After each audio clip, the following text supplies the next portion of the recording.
What is one thing that you can do that'll make it so you are more likely to seek out challenges, think in a nonlinear fashion, and stick to a new habit? Have fun. That's right.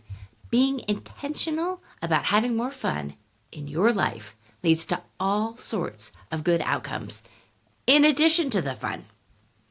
In this episode of The Life of Try, I talk with Dr. Mike Rucker, an organizational psychologist, behavior scientist, and author of The Fun Habit, about why fun is more than a luxury. It's a practical, restorative part of a well-lived life. Together, we explore how agency, intentionality, and small systems can help us break out of draining routines, reclaim joy in the middle of busy adulthood, and build more spacious, connected lives at home, at work, and in the way we care for the people we love. One of my favorite quotes from Mike is, "Happiness is a state of mind, but fun is something you can do." Now that's something worth trying. Hi, Mike. Hi. Oh my It's gosh, did I just go through puberty?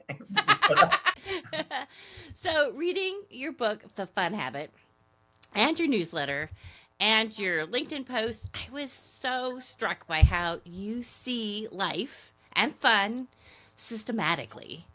And you see the big picture, and that makes you so effective at finding the sticking point. Can you tell us how your story and how your work as an organizational psychologist, an entrepreneur, and author comes to help together to help build systems and lives?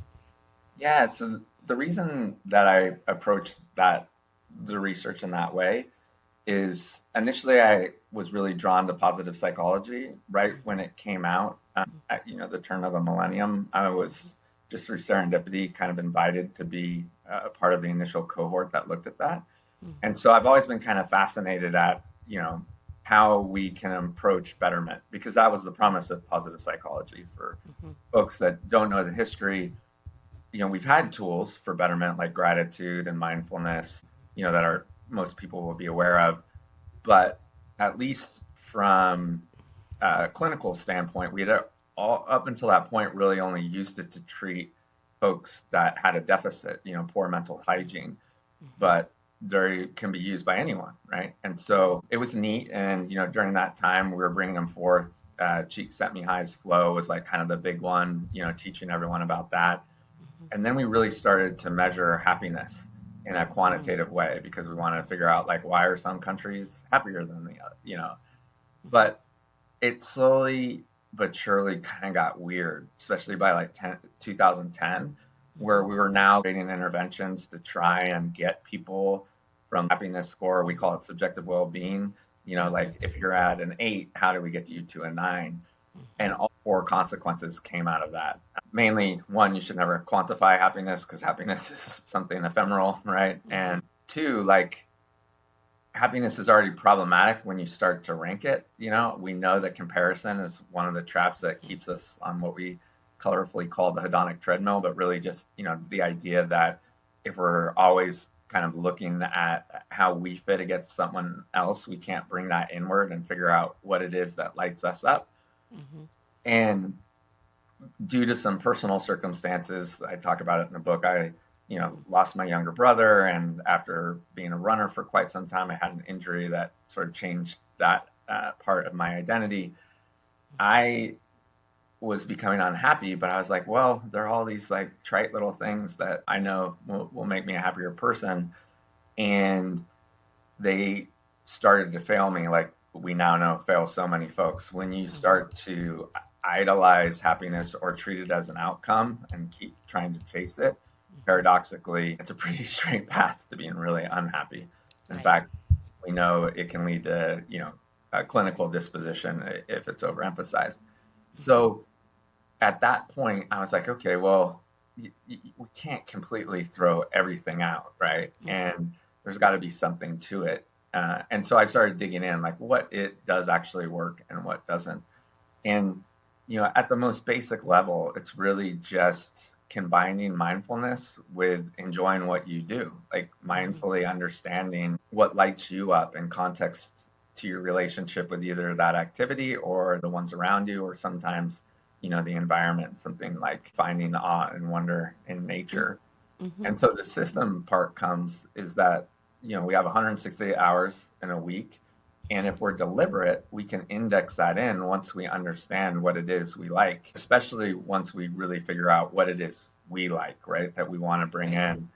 Because another thing that got complicated, especially over the last 10 years, is that a lot of folks, and I'm sure I'm among the guilty here, sometimes do things in a performative way because we want to post them, or we're getting validation from outside sources where we're doing things that aren't necessarily in alignment with what brings us joy, but we're doing it because of either social pressure or at the most extreme, because somehow we've really began to want that dopamine hit of getting external validation through likes or comments and things of that nature. You especially see that with younger folks. Adults certainly aren't immune to it. So like understanding, it's a multi-step process, but understanding, one, what is it that I really want to do? So creating that space, kind of pausing the things that I'm doing, things that are lighting me up. And then two, once I do discover, okay, these are the things that I want. These are all just, hypotheticals, but like, I want to spend more time with my favorite person. Or if I'm introvert with, my favorite hobby or whatever it is, having the space to at least have some leisure time within your week becomes important. And so the system is, how do you bring that in? Right, and I love what you just said there, because you do this throughout your book where you talk about it's not just for extroverts. It's for whatever your you know particular flavor is, introvert, extrovert, socially awkward, whatever it is. There's you have suggestions throughout for what might work. Yeah, I think that's what is unfortunate. Like, especially after the book came out, where I would be working with individuals and they'd be like, I guess I'm just not a fun person. I was like, why do you think that? And they're like, well, I'm not going to concerts. I'm not going to these big parties like my friends do. If we define fun, right, because it's always important, especially folks that don't know the work, as just finding enjoyment in what you do, then if you're sitting by the pool reading a good book and that lights you up, that's your, level of renewal. And that's how you're having fun. As long as you're doing that, you are a fun person, you know? Right. And so that reframe, but unfortunately, especially because of marketing, right, and the way we've been socially conditioned, and this is more prevalent in the West than it is the East, but this idea that fun, one, is something that you do after, but also that it always has to be a high arousal, right? Like if you're not on the beach, enjoying a cocktail and clicking your heels up, so that you can post it, then you're not having fun. That's just not true. And so, as you know, I stood on the shoulders of Jeannie Tsai. She's a Stanford researcher, but her work's been replicated. Like, how do we reframe things like calm and serenity in a way that's still enjoyable? Because sometimes maybe you want to do those things not for enjoyment. Like, there's been this renewal on down regulating your central nervous system for a whole host of reasons. And so that might be a practice, right? That you don't want to make fun. It's, again, I'm always careful to say it's not about building this life of whimsy, but there are a lot of things you can do, as you know, I call it activity bundling, where you can accomplish both if you get creative. And so again, like creating that space and being mindful of what is your entry point here? Why are you doing it? Is it from the frame of I get to do this because I'm excited about it rather than I have to do it? All of those things matter. Yeah, yeah, and I love the definition that you pulled out there. Fun is finding enjoyment in what you do. I mean, that's a great way to sort of boil it down, and it sort of dovetails so nicely with your call to action, which is it's time for all of us to jump back into the daring adventure and reclaim our fun, not just for ourselves, but as a restorative path for our loved ones, and as you'll discover, for our society as well. So, can you say more about how fun is restorative? Yeah, so that was really framed for the sandwich generation that so many of us find ourselves in, right? Mm-hmm. And so, for folks that don't know that term, for the first time in any modern era, we're having kids later in life, but fortunately, our parents are living longer. So, it used to be that we would get help with regards to child rearing from our parents, right? Which would give us a little bit of time back in our schedule. But now we're the most time poor society there is. And the reason that's important is that when we don't have much time in our schedule, our lives become habitualized. And once this routine sets in, we tend to see time pass us by because we're not dilating it with novel experiences. And so thinking about fun in the context of creating a little bit of variety in your schedule so that you can slow things down, so that you can start to encode memories with either friends or things that you like, so that life is worth living becomes important for all the reasons, right? Again, we break that habituated routine that kind of always lends itself to, making you feel like life is passing you by. But then through this idea of social contagion, once we start to feel that and we want to share it with our loved ones, then everything just starts to get better. Like once you're able to build that, then like you want to invite your partner in, right? Or you want to invite your friends in. And so then they start to see like, oh, this happens. And it's really about a recalibration. I think oftentimes when these conversations go off the rails, it's always like, oh, so my whole life is supposed to be fun. No, I meant, there's a time and place for everything. But the argument is that we know that folks aren't enjoying any of their leisure time, right? In fact, in North America, the stats are really alarming. I often, I'm careful here because then folks are going to, is he just talking about like vacations and things? But I think it's important to understand that with regards to access to just time outside of work, we're the second worst in the developed world with regards to giving access to that. We give, on average, 10 days off for 1 year's worth of work. Micronesia, I think, is the one below us at 9 days off. But we don't have control over that, right? So that's interesting. But the thing I find more profound is that even though we have this meager access to that, in any given year, only half of us even take 1 day off for ourselves. Like that's how little we prioritize, creating space for doing things outside of what we feel dutiful. So bringing it back in, why is this important? One of the biggest ahas, and it was really neat because it was a piece of research that I didn't have initially in the original manuscript, but it just brought everything together, is this idea of the hedonic flexibility principle. And this will be the last science lesson because I don't want anyone to stop listening to the podcast. No, tell us. If anything, go back to the beginning when I was going through puberty. It was much funny. But it's this really good piece of research out of Stanford and really big sample size, 28,000 participants. And there were other researchers. Oxford was involved in one other university, but they went, and the big question for the research was, right, this idea in philosophy, are we always trying to either, guide ourselves towards pleasure or trying to escape pain?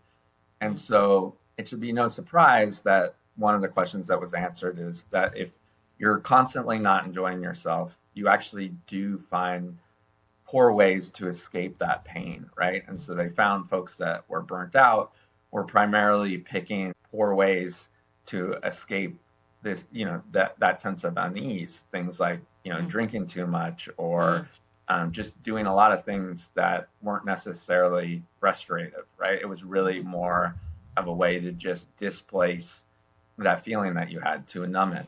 But the surprising finding was that the folks that did have ample amount of fun things to do, were in pro-social relationships, had hobbies outside of work, were actually the ones that sought out challenge after that. Because when your fun cup is full, what they found, right, is that you don't need more fun. You're like, I'm living a balanced life. And so that's when growth can start to happen.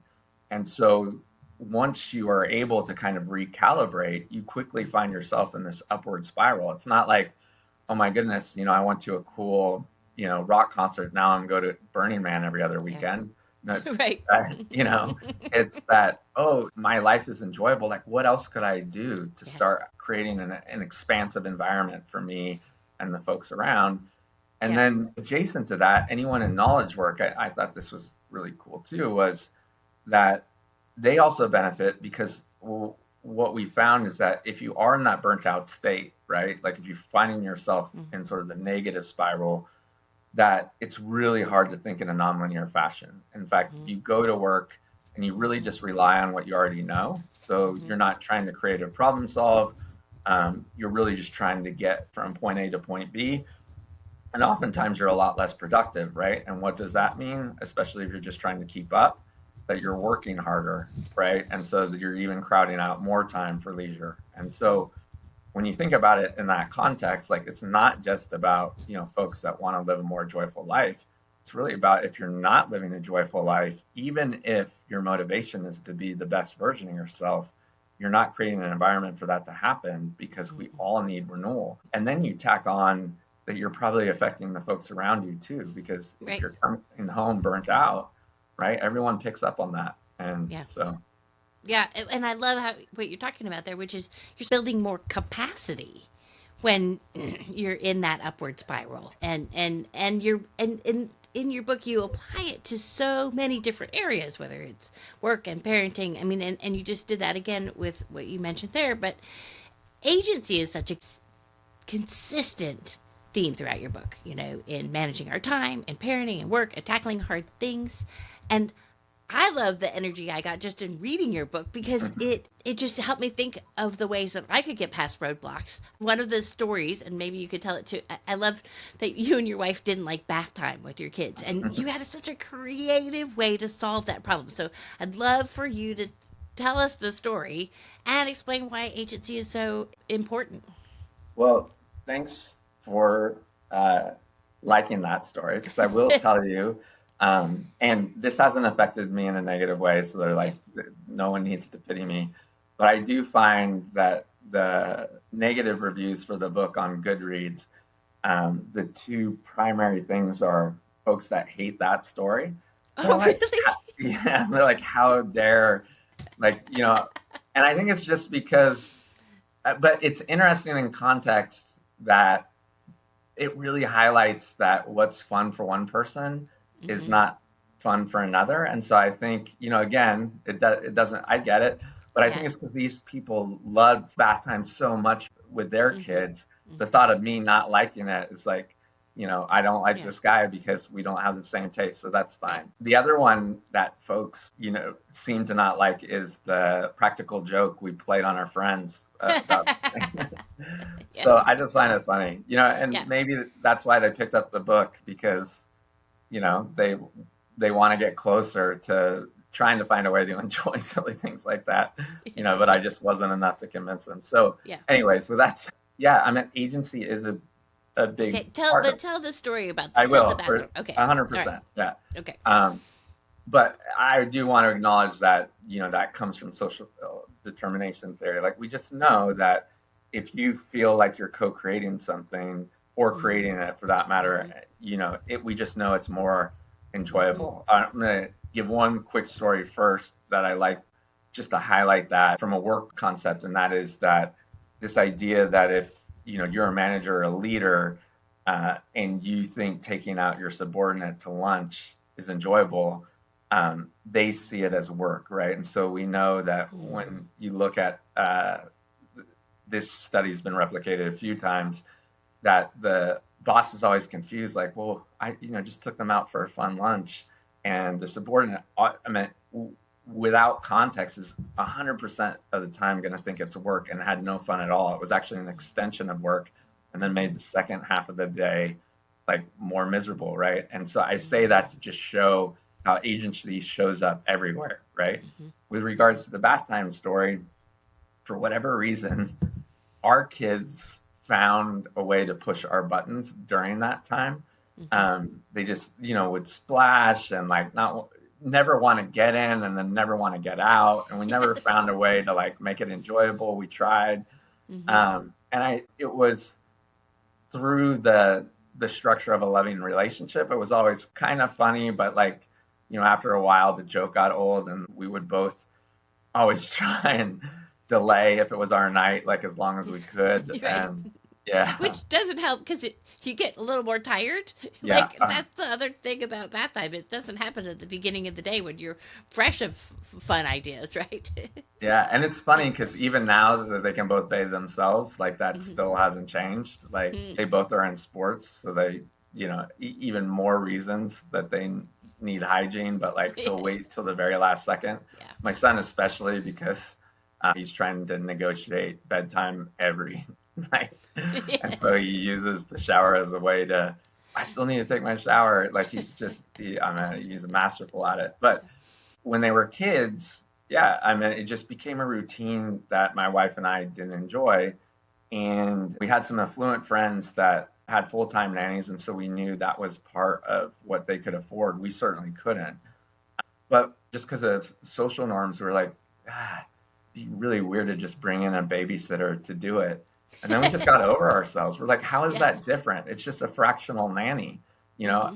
It's probably just because you're labeling them as a babysitter. And so we got over ourselves and essentially hired a babysitter to help do that chore. Hmm. And her name was Caitlin. She's amazing. We ended up going to her college graduation. She became a family friend. Right. And the kids loved her. I think just because like now it was a new context, and not their parents doing it. Hmm. We Hmm. had so much fun. Um, she enjoyed it again, so much so that she became part of the family. But not only that, Anne and I got our time back. Like a lot of busy parents with young kids, we didn't have 1 or 2 hours a week to actually have us time. And once we, were able to create that environment for ourselves, we then started having dinner, 2 to 3 times a week. And it was amazing. Like the leverage that had on our relationship, one, kind of co-creating this cool ability to create space for us, but then just to reconnect, just Hmm. those 2 or 3 hours to have conversations that weren't around household management or the things that we had to do. Including, well, who's going to do the bath tonight? Yeah, 100%. And Right? then talk about an upward spiral, right? And I think it is a great example of that. So for all the things, you know, uh, we took away something that we didn't enjoy that certainly wasn't Hmm. fun for all four of us. We replaced it with something that was fun for all four of us. But then Hmm. we also created the space to do something that was even more enjoyable that led to a better relationship between my wife and I. And then we created this upward spiral because then when it was our turn with the kids, because we, had changed the way that bath time worked, it was more fun for us when we had it. We Yeah. took some cues from Caitlin on what was working. And then also I think the kids just now learned a different behavior, right? I mean, they Hmm. weren't set in their ways anymore and kind of understood the routine in a way where if we hadn't had that pattern interrupt would have never happened. And Right. so, Pattern interrupt is such a good word for it. mm, I mean, it's just you just found a way to change the script and reframe it, and it's so creative. I love it. It's they and you, as you said, you made it more fun for all four of you. And what a win! and how easy, right? I think Yeah. the bigger takeaway from that is like you can do this with anything, and we've seen Hmm. it so many times. I mean, I get that there's it comes from a platform of privilege to say you can outsource something, but there's so many other creative ways to be able to trade time with neighbors or, you know, a, one of the coolest things I think is just deciding to quit doing something.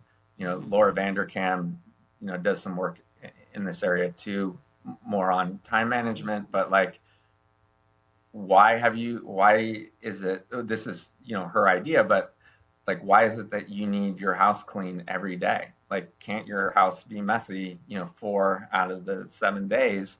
Hmm. And, all of a sudden now you have a couple hours back. And guess Hmm. what?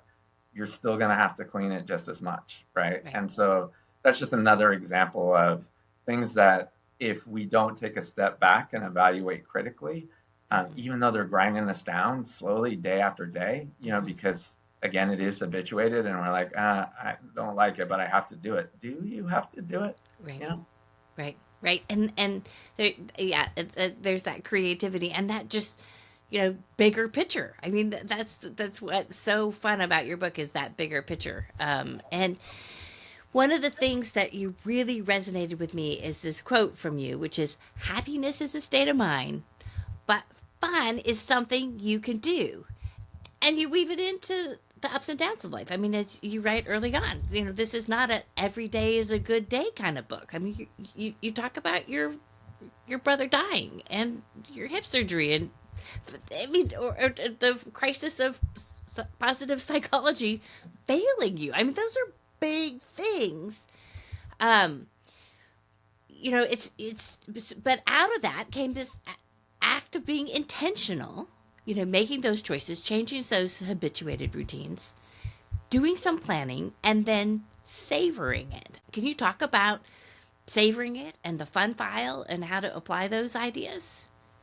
Yeah, I think so. There's a lot to unpack there, right? I think you Yes. brought up four different things that you steer me Sorry. back in if I do. The interviewer problem of packing No, too I many love it. questions in.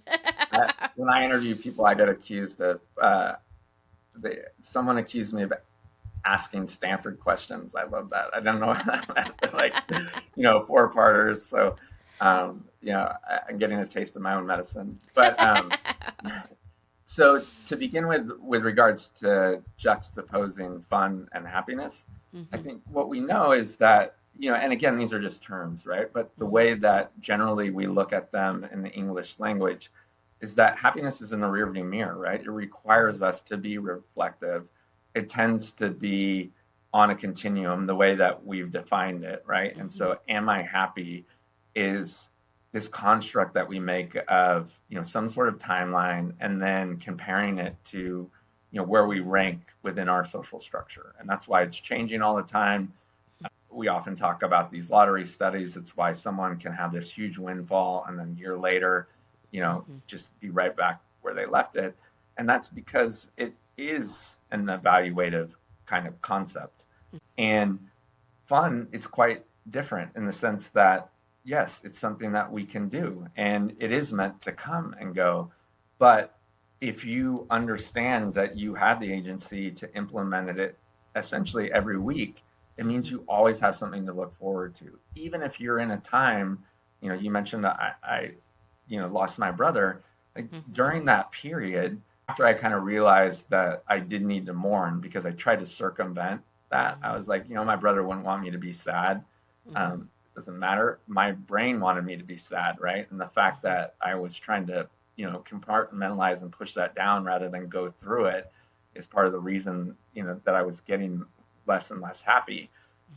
But anyone facing any sort of change or something where happiness is an appropriate emotional response can still create this affect of joy, by connecting with the things that they like, whether that's, hanging out with a best friend or, just getting back into something that you really liked, right? And Mm-hmm. again, some of the hesitant there is the complexity of writing a book like The Fun Habit is that is going to be unique to everyone, right? Mm-hmm. Again, it's the only reason I brought up the reviews because I think it's cute, Yeah. that like, Right.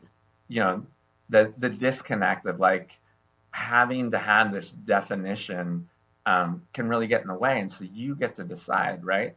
Some people are really tactile. So it could just be being in the garden. And even though that doesn't feel like it's bringing pleasure into your life, it really Mm-hmm. is a joyful activity because it's something that is bringing you out Mm-hmm. of, that malaise that you're in.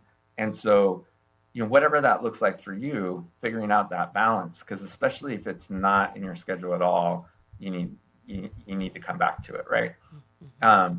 So oftentimes when we find ourselves in midlife, it's been absent for so long that we need to figure out what it is that we do like, right? Mm-hmm. Because maybe we've been going to gym meets for so long, for our littles, Yeah. that we've found a way to create friendships, with the other parents, but that might not be the things that truly light us up, right? It's still through this lens of these are the things I need to do to get through my week. And Mm-hmm. so, what are just a few things that you can create in your schedule? And that's, what you mentioned with the fun file. I suggest, just whether it's a fun file or a piece of paper or, a Google Doc, like figuring out what are the things that you do want to do in your life that once you do them, you will feel like that you got to do them and that they Mm-hmm. they brought you some joy. And if you are in a situation where you can't even find a few hours for yourself because you're engaging in a level of service, there's still ways to find out how you can co-create those with the folks that you need to serve, right? Whether that looks like just having a conversation with those folks and saying, hey, I want to do something together with you that we both enjoy, and figuring it out that way. And if you're Right. truly stuck, and this one was an unlock, I don't think it made it into the book, but it is, who is your funnest friend, and just asking them, like, could you tag along? Right. Because they come with this energy that they already have, and so why not model their behavior? And Mm-hmm. 9 times out of 10, folks that are like, I don't even know what to put in my fun file, like, that's enough to get them unstuck, right? Because Mm-hmm. they're like, oh, well, they're doing these things, I might not like it, but now I get it, and I'll figure out what it is. Well, and a researcher and psychologist, Alison Gopnik, who I think is Yep. from Berkeley, talks Mm. about the spotlight brain that adults have versus the lantern brain that the kids have, where they see everything around, and it's why it takes forever to tie the shoes because they get down on the floor and then they see the thing. And but she talks about that as one way to get it unstuck too. Is you just spend some time with some littles and see everything. You sort of get out of your lane, right? I mean, Yeah. and that's and it sort of it goes back to finding the blessings and our burdens. When we can do that, it gets us unstuck and remembers, and it makes it fun to do some of the things instead of just that we've got to get to school, we've got to get to school Yeah, you might mentality. remember the only real piece of original research in the book was I had, here in North Carolina, I'd gone to a bunch of children learning centers. Mm, We didn't have many of those. We had the Exploratorium in the Bay Area, but here it's pretty cool. Like, in each major city, they have these experiential areas where, um, you know, kids can build things, and there's obviously lessons and things of that nature. mm-hmm, But what I observed, which was, in line with what you just shared, that I found fascinating, is in these really cool spaces. So they weren't childish by any, they just yeah. had like amazing things. Kids would rush in and didn't need a single instruction. They would, Mm-hmm. form what friends they wanted to be with. They Mm-hmm. would start to compromise. There was just giggles from the start, and they Yeah. would create these amazing, like, installations that were like joyous because they could, play and move with them, and then flexing their creativity brought them joy. While the parents in these spaces, you would see them slowly but surely kind of back into the wall because they had no idea what to do, right? Right. Right. And so I think because this phenomenon is well observed in most of these Mm-hmm. spaces, one of the curators would come by and be like, like, literally hand them a block, and you would hear the parent, like, what am I supposed to do with this? I think one of the big takeaways here, right, is it's just that simple invitation Mm-hmm. to that it's okay. Just explore the territory. You don't need a Right. map, And Right. so, it's just another reframe of exactly what you shared. So often we're like, we feel so stuck that we don't Mm-hmm. understand that there isn't another way. And then Right. this idea that we don't have time just objectively isn't true. Even, Mm-hmm. this is kind of geeky. I promise no more science, but I guess I lied. But like, even truly busy folks that have, Mm-hmm. like, are working, like ER doctors, and Mm-hmm. that, that are truly working 70 hours a week, like, you still have 168, Mm-hmm. and so this idea that you can't find, bits and pieces in your schedule. Mm-hmm. So, it's just always, when put to scrutiny, not true.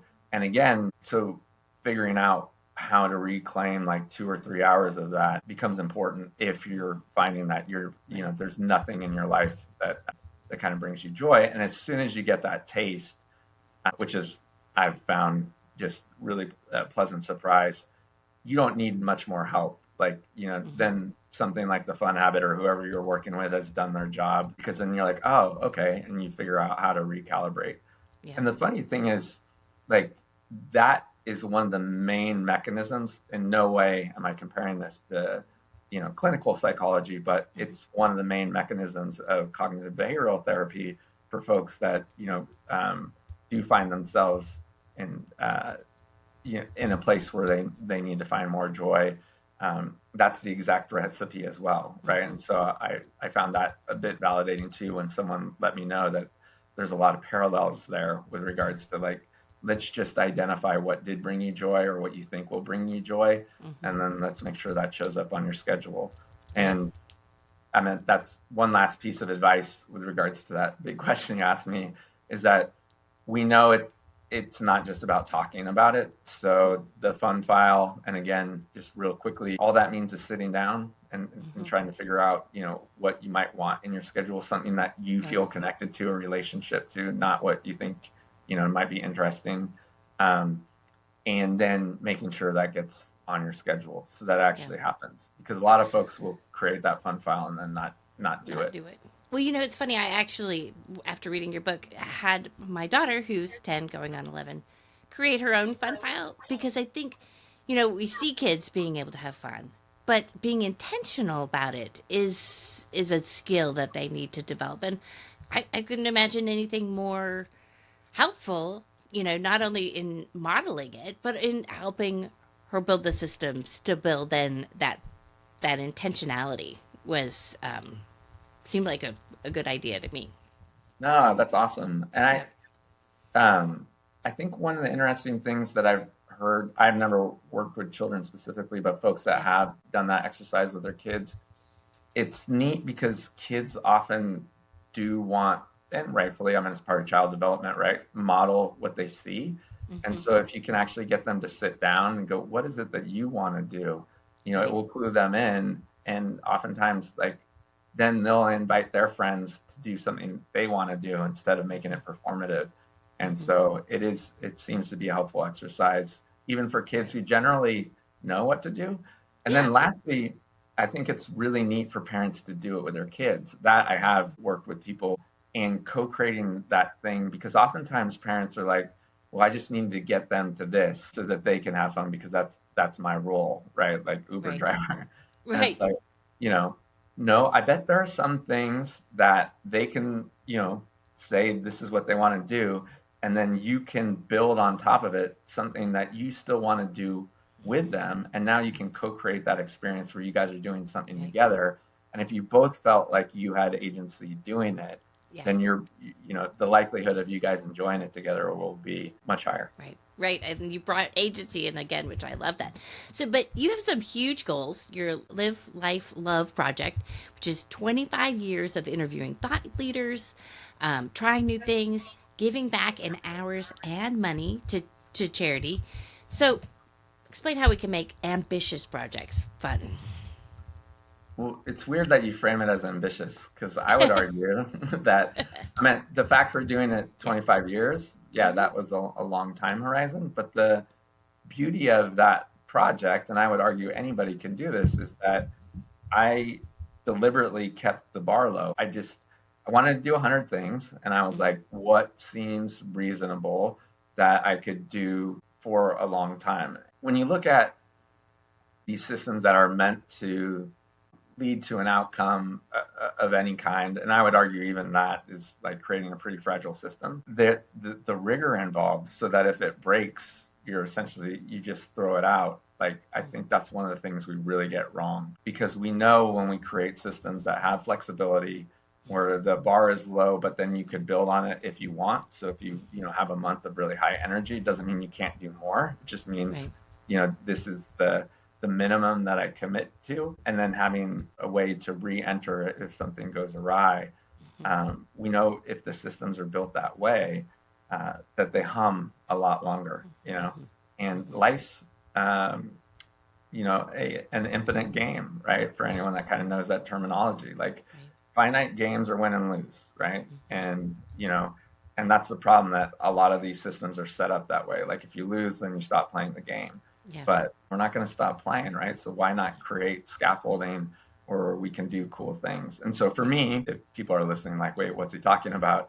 I created a system where I just wanted to talk to two really interesting people. I wanted to do something, that like stretched me, whether that was endurance or traveling or learning something new. But then I didn't want it to like completely be self-absorbed. So I added a component where over the course of the project, I would donate a year of my life, both in salary and time. And I figured, again, over the course of 25 years, that seemed like a pretty low bar. Hmm. Hmm.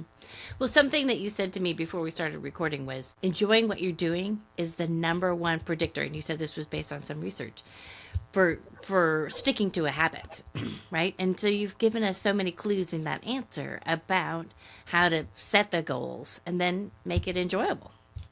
Yeah, that's what's been quite fun for me, quite frankly, is that after the book came out, there's been a bunch of replicated studies that show that we have definitely undervalued fun as a mechanism for doing the things that we want to do anyways, right? And so a lot of this comes from the wellness literature, but as you know, I really like Dr. Woolley out of Cornell. She's been doing a lot of amazing work here too. What we've learned, especially within the first 6 months of doing something new, whether or not you like to do it is by far the number one predictor of whether you'll stick with it. So how can someone take this insight and use it, right? Like if your goal is I just want to get fitter, then start thinking about the components instead of going, okay, well that must mean that I need to sign up for a gym, even though just that thought is awful. But like that's going to be our go-to, right? Because we use the heuristics and sort of things that we've been, taught or that we think is going to, that we've been told is going to get us to that point. Like pull that back again, going back, thanks for, sharing the shower story. Like pull back all those things that you think to be true and Right. start to question them, right? Like, is a gym the right environment? We'll just use getting healthy as Mm-hmm. a hypothetical goal. If you hate gyms, then start thinking about what are some other environments that might be. Is nature something that you like to be in? Do you like to be around people in music? Maybe it's a group exercise, studio that's not that has your people, Mm-hmm. um, and then that's a good segue into people. Like, are you someone that doesn't want to be around people when you're doing this? So is it a solo activity that would that maybe you should figure out to be the main mechanism or lever, or you do like being around people and having that social contract of keep coming back would be something that would be motivating. Mm-hmm. Then the activity itself, right? And giving yourself some flexibility and treating each one of those as an experiment. You might be like, you know what? I used to love cycling when I was a kid. I'm going to try it again. And then you find out you hate it as an adult. Like that doesn't mean you have to give up. Give yourself the flexibility to, be curious and play in that space until you find something that is luring you back. Mm-hmm. People laugh now just because it is such a phenomenon, but I think that's why pickleball is, not just having its moment, but is like certainly here to stay because all of those reasons, right? It's Mm-hmm. a low barrier. Yeah. You still get better at it once you play. And the people that play it tend to be really fun, and you can kind of pick your tribe because it's Mm-hmm. not like, you know, Yeah. and then it's still, a good form of exercise, especially, like for folks that might have mobility issues or things like that. Right. So again, I'm not telling you to go play pickleball. That's not, Right. Right, right, right. It's finding yeah. all those elements that work for you. I mean, and it reminds me back in before I had kids, I climbed mountains, but I would do it. It was a way to travel to with groups. Whether I had a friend with me or not. Go to Mexico, go to Russia, go to Nepal, and then work out in advance. So that because I didn't want to embarrass myself in front of a group of people, right? And then also get the experience of climbing mountains. I mean, it was a system that worked.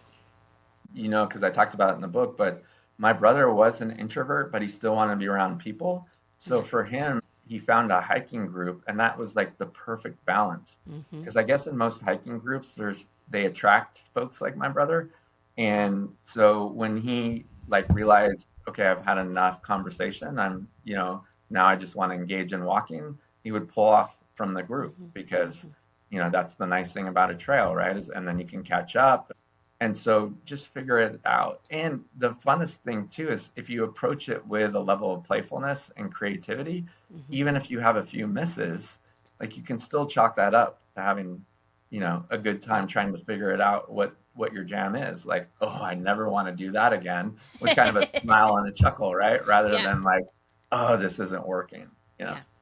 Yeah. Right. Bringing in that agency to then keep improving the system. Yep. So, one last question for you. You know, you wrote your book 6 years ago, I think, in the pandemic, right? So, is Yeah, talking about fun for you? it is. But it's, yeah, we started this with a little self-deprecation, so I'll end it with a little self-deprecation. Yeah. I think the thing that is really endearing to me is that my daughter said that for all of my love of fun, I have found a way to make fun unfun by making it so scientific. And so that's what I think it's an interesting challenge, right? Like, especially someone that is like, oh, this is cool, like as a very general concept, like I want to come into this being entertained. I have some colleagues in the play space that are really good at that, right? There's this really cool therapy, forget what the technical name is, but like Lego assisted therapy where you use Legos as Right. creativity. There's a whole like certification on it. Um, It's good but it for doesn't, groups and, right, yeah, to get yep, them working together. Yeah. yeah, 100%. And you don't need to explain that, right? It's like, Hmm. people know how to use Legos and, all Yeah. of the inner workings of, how cool it is and how deep you can go on it doesn't need to be exposed. But because I'm trying to share like why this is important and why fun needs a reframing, you know, everything I do tends to be this lecture. And so I'm approaching that with Yeah. curiosity. I've got some good mentors that are trying to teach me how to dial down the science and, make it so it's more accessible. And then, for the folks that want the science, expose it.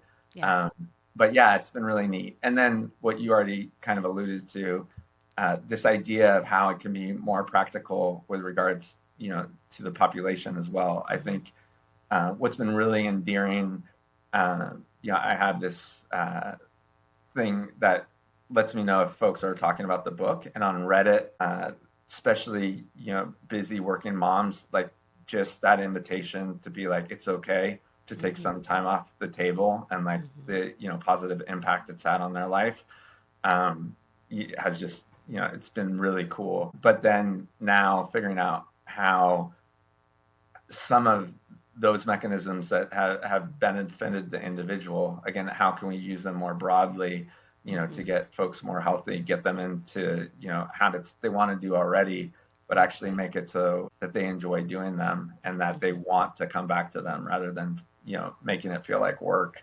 Right. That's been really rewarding. And I'm just at the beginning of that. So, Yeah.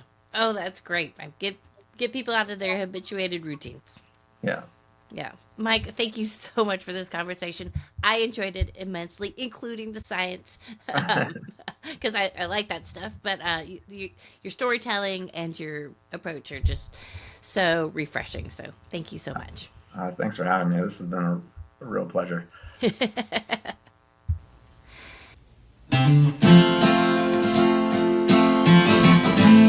Thank you for listening. Our music was written for us by the incredible duo of Jack Campora and Rob Koenig. For show notes and more great inspiration, see avitiva.com, avitiva.com.